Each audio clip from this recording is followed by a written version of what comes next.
À Belmont, les Meubles Touré, une entreprise qui a déjà une histoire de 18 années derrière elle. Olivier Touré, vous en êtes le créateur de cette entreprise. Depuis très jeune, j'avais cette idée d'être artisan. J'avais fait ma formation pour.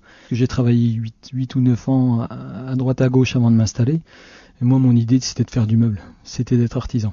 On est fabricant, créateur. Un meuble, c'est un objet qui naît d'un dialogue entre le client et moi. On met nos bouts, qu'on fabrique entièrement. Tout est fabriqué chez nous avec des matériaux intéressants, innovants, et voilà. Vous travaillez avec une petite équipe autour de vous? À l'atelier, on est 4 à travailler. Donc là, en ce moment, on a un stagiaire parce que je trouve important d'accueillir des stagiaires à l'atelier. Donc on a Patrick qui travaille avec nous depuis fort longtemps, c'est un des piliers de l'entreprise. Denis qui a intégré l'entreprise il y a une année. Et puis Louis maintenant, qui est mon fils, qui intègre l'entreprise aussi en formation en apprentissage. Quelles sont les compétences des différentes personnes qui travaillent autour de vous?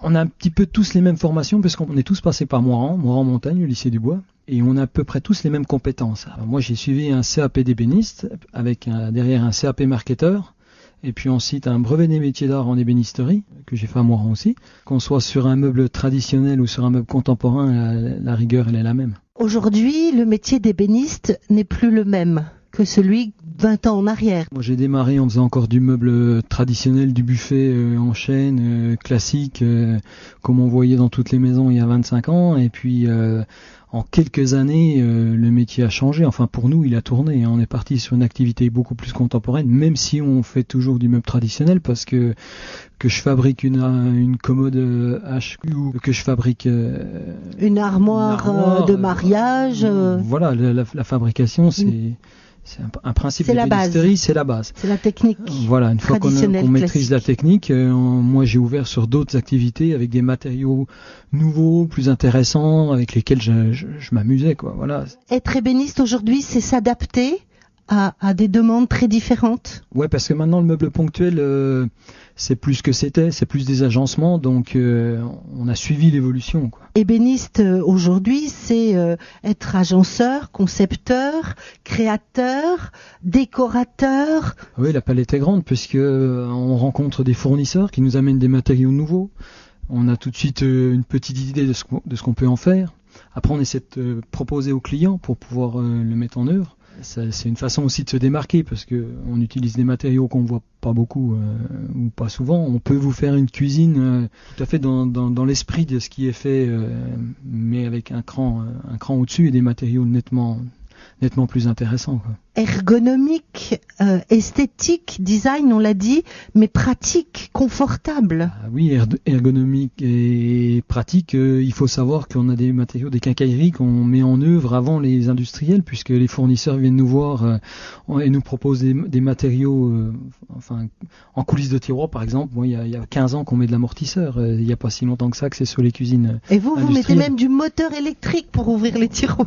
Oui, on peut avoir des moteurs électriques pour l'ouverture des tiroirs, des abattants. On a toute une gamme de quincailleries qui est très intéressante. Et c'est infini, c'est des possibilités extraordinaires. Vous explorez tout ça dans votre métier aujourd'hui. Oui, avec tout ce qu'on nous propose en matériaux, oui, on peut le faire. Là, par exemple, j'ai une ouverture sur des résines. Je pense essayer de travailler les résines. J'ai déjà des idées d'association. J'ai déjà, voilà, il faut avancer pour proposer des choses nouvelles aux clients et puis des choses intéressantes. Et puis nous, à l'atelier, se faire plaisir, quoi. C'est quand même important. On est dans le haut de gamme. C'est pas trop le terme de haut de gamme, c'est le terme de qualité, du travail, et de rigueur. Voilà. Moi, rigueur. Voilà, moi j'aime dire que on dit ce qu'on fait, on fait ce qu'on dit. Voilà, il faut que d'un bout à l'autre, ce soit clair entre moi et le client, que ce qu'on fabrique. D'ailleurs, les clients suivent la fabrication du meuble en cours. Ils viennent voir le meuble en cours de fabrication tout le temps. Voilà, moi j'aime bien que tout soit assez cadré. Et ces nouveaux matériaux, je ne sais pas, donnez-nous un peu des exemples. Là, par exemple, sur votre bureau, vous avez plaqué du cuir. Pour le cuir, de tout temps, les bureaux sont plaqués avec un cuir. Mais après, on travaille effectivement le cuir sur les façades, on travaille l'aluminium, on travaille encore la feuille d'argent en décor, on peut travailler la résine, les résines, le verre. On a toute une gamme de stratifiés extraordinaires, recomposés ou pas, ou alors 100% naturel. C'est une association de matériaux en fait. Et cette technique de plaquage qui suit, qui épouse, mais au millième près la forme. Le plaquage sous vide, on a une petite pompe à vide et carrément. Puis voilà, j'aime beaucoup les courbes, donc voilà, donc on fait beaucoup de cintrés, de formes cintrées, ce qui demande déjà de la technicité quand même. Une maîtrise technique. Une maîtrise des matériaux et puis de la technique. Donc c'est quelque chose qu'on voit pas partout, mais c'est comme ça aussi qu'on se démarque. Ces matériaux, la palette est tellement vaste, ça suppose à chaque fois des techniques très innovantes, très différentes. C'est aussi ça, votre métier, c'est explorer et peut-être anticiper. Savoir proposer les matériaux et pouvoir les mettre en œuvre, oui, ça c'est important. La partie se faire plaisir au travail, à utiliser des matériaux intéressants est très importante, et aussi voir les clients quand ils arrivent à l'atelier, ils voient le matériau mis en œuvre sur leur projet dans l'atelier, là c'est quand même c'est plaisant quoi, franchement c'est valorisant. Alors qui sont vos clients justement ?